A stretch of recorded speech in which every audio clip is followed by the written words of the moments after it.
আমি এখন ঘুগনি বানাচ্ছি। এই যে ঘুগনিটা হয়ে গেছে প্রায়। আজকের দেখুন ঘুগনি হচ্ছে। তো দেখুন ঘুগনিটা বানিয়েছি, পাতলা করে বানিয়েছি যেহেতু একটু গরম তো তার জন্য। শিল্পী কিচেন ব্লগ সব লাইক করুন, সাবস্ক্রাইব করুন। এবার নামিয়ে দেবো। এই যে হয়ে গেছে, নিভিয়ে দিচ্ছি। এই যে এবার তুলে দিচ্ছি।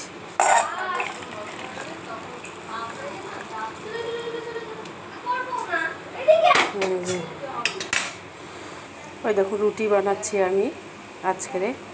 দেখুন কি সুন্দর রুটি হচ্ছে। ওই দেখুন ফুলেছে।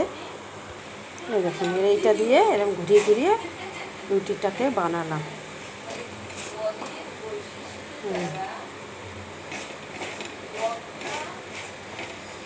এবার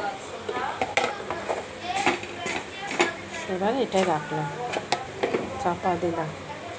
ওই দেখুন হয়ে গেছে রুটিগুলো। এবার সবাই মিলে খাবো। আমার ভাইয়ের বউ বেড়াতে এসছে আমাদের বাড়িতে। ওই যে হয়ে গেছে।